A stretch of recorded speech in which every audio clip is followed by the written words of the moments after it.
যান বাংলাদেশে, পাকিস্তান চলে যান, এখানে নামাজ পড়ুন, কেউ বলবে না। এখানে চলবে না এইসব। সরকার পাল্টে গেছে, লোক পাল্টে যে। একটি শহরের প্রাণকেন্দ্র যেখানে প্রতিদিন লাখ লাখ মানুষের চলাচল, সেই রাস্তা যখন একটি নির্দিষ্ট অনুষ্ঠানের জন্য টানা 7 দিন বন্ধ করে দেওয়া হয়, তখন তা নাকি উন্নয়নের প্রতীক।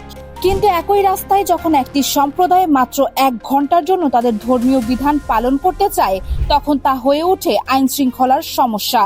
এরপর যখন এই বৈষম্যের প্রতিবাদ করা হয়, তখন ক্ষমতার কর্ণধাররা সরাসরি ধর্মীয় অনুভূতিতে আঘাত করে বলেন, বাংলাদেশে বা পাকিস্তানে গিয়ে নামাজ পড়ুন।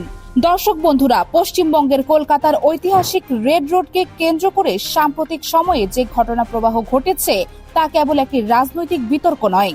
এটি এমন একটি মানসিকতার বহিঃপ্রকাশ যা ক্ষমতার অহংকার আর সাংবিধানিক মূল্যবোধের মধ্যকার দ্বন্দ্বকে প্রকট করে তুলেছে।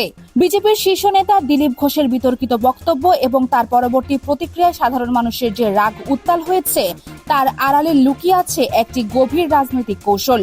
আজকের এই বিশ্লেষণে আমরা শুধু খবর পড়ব না, বরং বুঝব কেন একজন নির্বাচিত প্রতিনিধি এমন ভাষায় কথা বলতে বাধ্য হন এবং এর দীর্ঘমেয়াদী প্রভাব কি হতে পারে। তবে এর আগে একটি ছোট্ট অনুরোধ, যারা আমাদের চ্যানেলে নতুন এসেছেন, অনুগ্রহ করে সাবস্ক্রাইব বাটনে ক্লিক করে বেল আইকনটি চালু রাখবেন, যাতে রাজনীতি ও সমাজের এমন গভীর বিশ্লেষণ আপনারা সবার আগে পেতে পারেন। ঘটনার শুরু বুঝতে হলে আমাদের কলকাতার রেড রোডের ইতিহাসের দিকে তাকাতে হবে। এই রাস্তা শুধু যানবাহনের জন্যই গুরুত্বপূর্ণ নয়, এটি বাঙালির সাংস্কৃতিক ও ধর্মীয় সম্প্রীতির এক জীবন্ত সাক্ষী। গত 1 শতাব্দীরও বেশি সময় ধরে ঈদের দিন এখানে লাখো মানুষের জামায়াতে নামাজ পড়ার যে ঐতিহ্য গড়ে উঠেছে, তা কোনো রাষ্ট্রীয় অনুদানে নয়, বরং স্বতঃস্ফূর্ত বিশ্বাস থেকেই হয়েছে। কিন্তু এবার যা দেখা গেল তা চরম আমলাতান্ত্রিক দ্বৈতনীতির নজিরা। আন্তর্জাতিক যোগ দিবস উপলক্ষে প্রধানমন্ত্রীর আগমনের জন্য রেড রোড বন্ধ রাখা হয়েছিল টানা 7 দিন। মহানগরীর প্রধান এই সড়কে যান চলাচল স্থবির হয়ে গেছে। বিশাল আকারের মঞ্চ তৈরি করা হয়েছে। যোগ ব্যায়ামকে বিশ্বব্যাপী ছড়িয়ে দেওয়ার লক্ষ্যে এই আয়োজন ভালো হতে পারত, কিন্তু সমস্যা দেখা দিল যখন একই প্রশাসন ঈদের নামাজের জন্য মাত্র কয়েক ঘন্টার জন্য রেড রোড ব্যবহারের অনুমতি দিতে অস্বীকার করলো। তাদের যুক্তি ছিল যানজট এড়ানো। একটি যুক্তিসঙ্গত প্রশ্ন এখানেই উত্থাপিত হয়, 7 দিনের যানজট যখন উন্নয়নের অংশ, তখন ঈদের দিন সকালের 1 ঘন্টার জন্য রাস্তা বন্ধ করলে তা কিভাবে অব্যবস্থার কারণ হয়ে ওঠে? এই যৌক্তিক প্রশ্নের মুখোমুখি হতে গিয়েই বিজেপির শীর্ষ নেতা দিলীপ ঘোষ ধর্মনিরপেক্ষ রাজনীতির বেসিক নিয়ম ভুলে গেছেন বলে মনে হয়েছে। সাংবাদিকরা যখন এই দ্বৈতনীতির কারণ জানতে চান, তখন একজন দায়িত্বশীল রাজনীতিবিদের যে ধরনের যুক্তি নির্ভর উত্তর দেওয়া উচিত ছিল, তার বদলে তিনি বেছে নিলেন সংখ্যালঘু বিদ্বেষী রাজনীতির সেই পুরনো ও ক্লান্তিকর পথ। তিনি সরাসরি বলে বসেন যে যারা নামাজ পড়তে চান তারা বাংলাদেশ বা পাকিস্তানে চলে যেতে পারেন।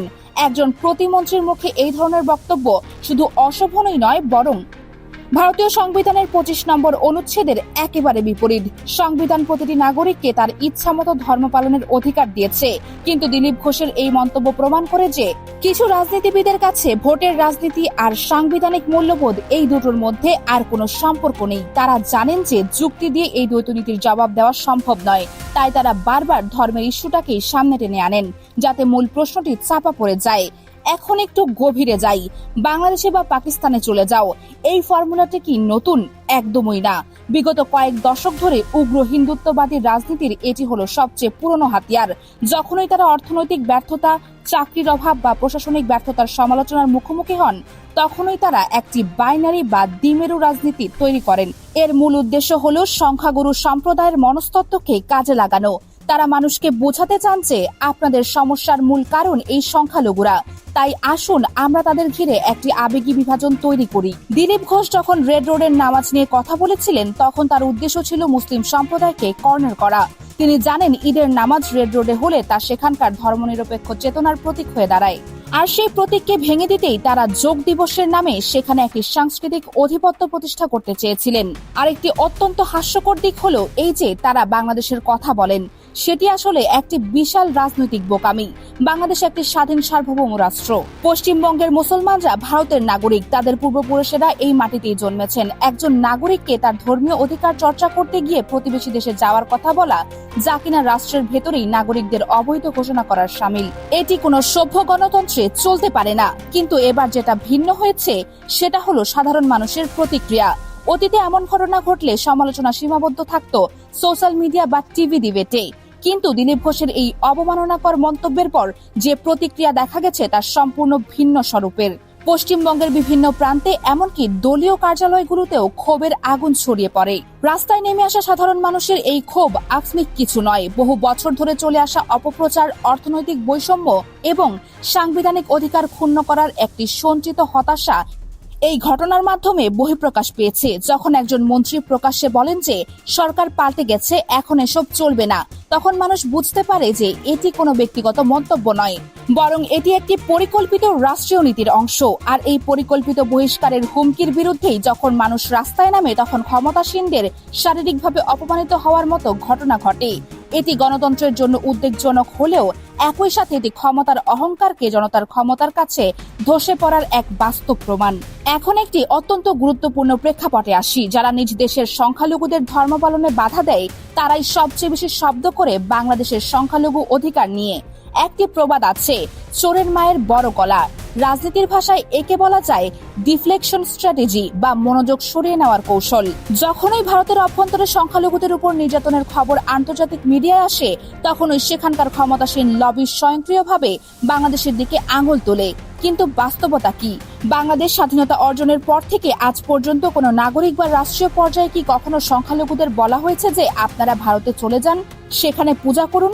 বাংলাদেশের সংবিধান ধর্মনিরপেক্ষতাকে মূলনীতি হিসেবে স্বীকৃতি দিয়েছে এবং সেখানে সংখ্যালঘুদের ধর্মীয় উৎসব পালনের রাষ্ট্র নিজেই নিরাপত্তা দেয়। অন্যদিকে যে দেশের সংবিধান ধর্মনিরপেক্ষতার কথা বললেও বাস্তবে সংখ্যালঘুদের জীবনযাত্রাকে ক্রমাগত অসহায় করে তোলা হচ্ছে, সেই দেশের নেতাদের বাংলাদেশ নিয়ে উকিলি করাটা রীতিমতো হাস্যকর।